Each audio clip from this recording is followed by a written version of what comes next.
Hey everybody, the following is an excerpt from the monthly Rahdo Roundup, and if you'd like to see the rest of the roundup, you can hit that eye up in the top right corner of the screen, or if you'd like to know more about the game, you can follow the link down in the show notes. And with that out of the way, let's talk about Knarr, or Knarr. I'm assuming it's a silent K, so I'm just going to go with Knarr, where we're assembling our Viking crew to explore new destinations in the world and trade. And wow, this is a really, really sharp card game. I like it a lot. What is it about? Well, we're trying to get the ideal Viking crew to really engage in trade. I don't think there's a lot of raiding in this game. It's more about, just setting sail and, going to foreign lands to engage in trade. But thematically, it's almost immaterial. This could have been any theme because this is a very abstract card game, but a brilliant central mechanism that pulls it all together. How does it work? Well, on your turn, you've got two cards in hand. Say you've got a red card and a purple card.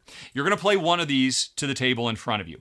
And if I already have some red cards, if I play my new red card on top of my existing red cards, I will activate my new red card and every previous red card I've played. So you better believe I want to get more and more red cards so I can keep playing them, so I can just do these wonderful combo chains of just gathering all kinds of resources that I'm going to need for later.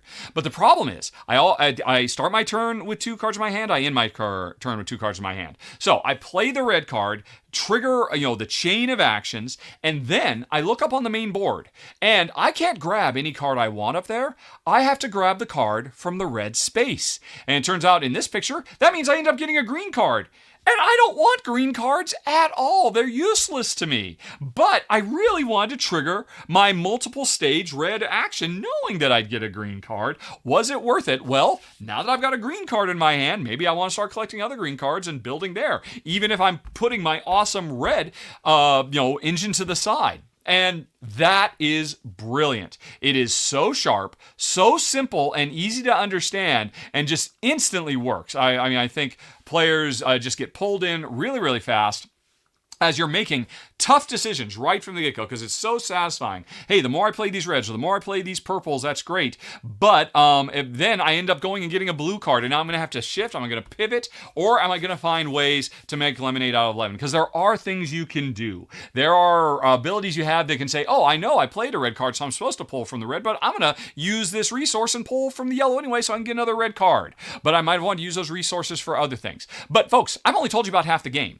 because, like I said, we're collecting a lot of resources, and a lot of what we're using them for is to go on journeys to other lands, where it says, oh, you need so many of X, Y, or Z to be able to go on this journey, or so many cards played of a given color. And if once I do go on that journey, hey, all those cards I was building up to make that engine, they're gone. They all set sail to go to that new land. And I've lost all those cards. I've lost that little engine I've made, but I certainly got some time out of it so I could go and get that new land card. And the interesting thing is, when I get these new land cards, they've got multiple actions on them that can be triggered, that can actually be kind of let's see, is there a picture of them lining up?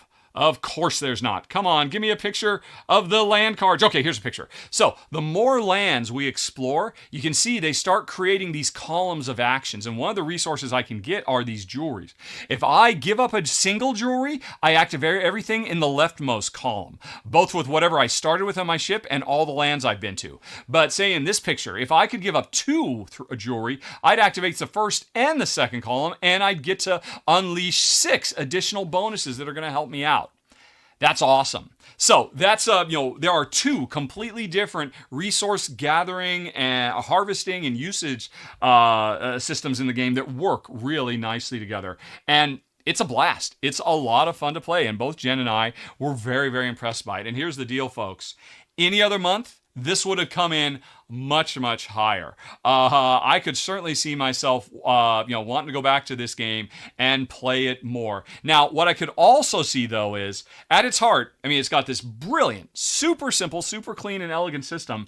I would love to see this system brought into a heavier game. Because at the end of the day, all we're doing is just gathering resources to draft cards. But this system of, hey, play a card to trigger an action, but then get a card I don't want, and then try to figure out what to do with it. I could see this in more of a midweight Euro and Alexander Pfister kind of thing, and boom, we'd be talking Game of the Year type stuff. As it is, you've got this brilliant system driving a very light, simple, fast-playing game that is a lot of fun, but probably not quite as big as what Jen and I are looking for as a general rule. It's a little smaller, really sharp.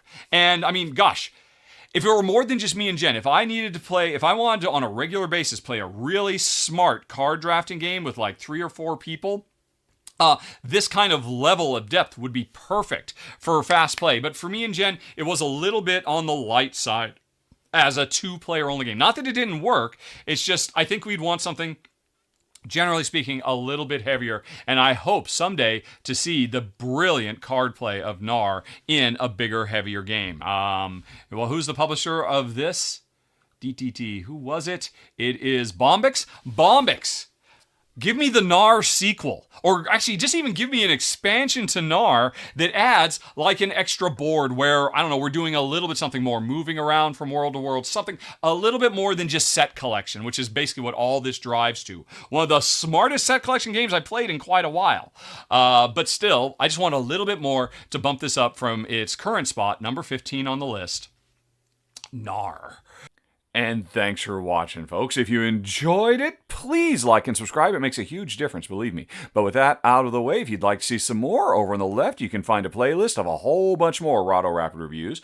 Up in the top right, there's the latest thing that's been added to the channel. And in the bottom right, you've got something YouTube recommends. Okay, folks, thanks for watching.